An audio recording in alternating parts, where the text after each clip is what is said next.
Yo, what is going on, guys? It's Said, and I'm back here with a video. And right now, as you know, drinking some coffee. Getting ready to go to the gym. I'm about to go hit a leg workout. About to go hit some squats. And before I go do that, man, I thought I'd do a video on my top 3 favorite deadlift accessories, or my accessory movements to help increase my deadlift, man. A lot of people have been asking me, not a lot of people on my channel. I have like 3 or 4 people asking me on my channel sometimes, like, yo, what do you do to increase your deadlift?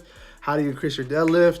And you know, I'm not the best or strongest puller in the world, but my best deadlift so far is a 615 deadlift off the floor, a conventional deadlift, and I think that's all right. You know, it's not super strong, but it's decent, right? But a lot of people have been asking me, like, yo, how you been getting your deadlift up? What do you do to get your deadlift? And over the past, like, I think like 4 or 5 years I've been strength training, I found 3 movements that I've been sticking with that I found really increase my deadlift, and just put on more size and just increase my deadlift overall. And I thought in this video I'd explain, these 3 movements, the pros of it, why I do them, and yeah, and go into more detail of them. I'm not saying, these 3 movements will for sure increase your deadlift, but for me personally, I found these worked for me a lot. At the end of the day, like I said, guys, training is subjective, but hopefully you guys can see what I've been doing. Try it for yourself. Maybe it'll carry over. You know what I'm saying? So, what I'm gonna be doing is I'm gonna be overlaying some clips from my training from my YouTube channel. Some training from these specific movements, and I'm just gonna talk over it. I'll probably be in the corner or some shit, and I'll talk over it. So yeah, let's get into the video, guys. Alright, so my favorite deadlift accessory out of all 3 of them, I got some notes right here, guys. So if you see me looking down, it's probably because I'm reading off the notes. But yeah, my favorite deadlift accessory has to be, the trap bar deadlift, right? Trap bar deadlift, I've been doing it for the past 3 or 4 years, and I made some crazy gains off of it, guys. I'm telling you, crazy gains. Not just from a strength standpoint, but just from, building muscle, period. You know what I'm saying? It's so underrated, man. Especially if you're a recreational lifter. Super valuable. I feel like it's super valuable, right? But one of the benefits to this is I found that when I used to, when I pull a lot, I used to, back in the day, I would have, not back in the day, I still do this. I pull 2 times a week, guys, right? And if, for example, say, I pull on Tuesday, and then I pull on, Saturday or something, right? I found that when I pull conventional both on those days, the first day is going to tax me super hard. My lower back is going to be stupid sore, stupid pumped, and it's going to affect my next workout on Saturday. But I found with the trap bar deadlift is that the trap bar deadlift doesn't activate your lower back as much. Your lower back isn't as involved as much with the trap bar deadlift, especially with the high handle. There's 2 grips on the trap bar deadlift. There's a low handle and the high handle. And I found that doing it with the high handle, your lower back does not get involved as much. So that's one of the benefits. It doesn't involve your lower back as much, and it saves your lower back, which further leads into, you can work more, you can work it more, you can do it more, do more volume, and it's not going to impede on your recovery. Right. The next benefit on the trap bar deadlift is that it helps focus on your quads, which will help your speed off the floor, right? Especially if you're a conventional puller, which I am, it super helps your speed off the floor, right? Especially if you do the high handle, because it helps focus more on your quads, because the way the trap bar deadlift is set up is it's kind of more like a squat, and it just involves your quads more. It doesn't involve your hamstrings as much, so it definitely helps your speed off the ground if that's something you struggle with, right? Yep. The next benefit is that you can lift a lot more weight. Typically, you can lift, especially with a high handle grip, you can lift about, I'd probably say max pushing it 40 pounds more than your conventional deadlift. You know, minimum you could pull, at least pull more than 30 pounds off your more than your conventional deadlift. So the thing is, if you can pull more weight, you're getting your body used to more weight. You can push more weight. You can do it for more reps, and that will just, you know, boost your confidence, boost your ego, which is not a bad thing all the time. You boost your ego, boost your confidence, and just, you know, handle more weight. And yeah. And the thing is, another benefit with the trap bar deadlift is you can switch between the low handle and the high handle, which is a great benefit. You know, you can always switch up your training, spice it up. And you know, the low handle version, I think, increases your deadlift a lot more than the high handle you know, version. From my experience, you know, I found that, you know, it relates more to the conventional deadlift, because the low handle is so low to the ground, you know, it just feels like a normal, you know, conventional deadlift, right? And yeah, oh, I forgot to also mention, you know, why the trap bar deadlift doesn't affect your lower back as much is because the way the weight is distributed, the weight is on the side of your body compared to conventional deadlift where the weight is in front of your body, right? So when the weight is between your sides, it's not gonna impact your lower back as much, right?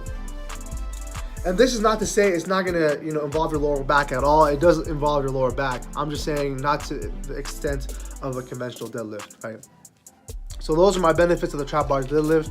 Hopefully I can make a video on like how to do a trap bar deadlift for any of you guys who don't know how to do it. But man, I love this movement. You know, I always incorporate it into my program. I never leave it out. And there's so many things you can do with this bar alone. You can also do rows. You can do stiff-legged deadlifts. You can do so much more things. So if you haven't done the trap bar deadlift, I really encourage you to try it. Give it a shot and let me know what you guys think. And on to the next exercise. All right, on to deadlift accessory number 2. My favorite deadlift accessory is the front squat. The front squat, I've been trying to get really good at it the past couple of years. I found that, you know, it's a great core builder, and also, you know, it builds your upper back. That's one of the benefits I found from doing this exercise, is that it really builds your core due to the fact that the loading is in front of your body. And especially if you do this beltless, it really involves you, you know, engaging your core, because coming back up from that position, you really have to fight the weight up and not let it collapse on your body. So that's one of the benefits to it.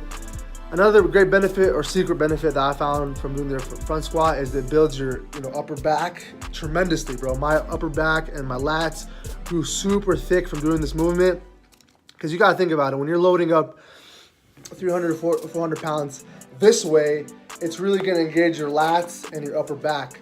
And that's, if you get stronger lats and a stronger upper back, that's going to eventually lead to a stronger deadlift, right? Another benefit to it is that, you know, it's a similar loading to a deadlift, right? So a deadlift, right, when you think about it, the loading is always going to be in front of your body. And the front squat, the load is in front of your body. So it's great for that positioning.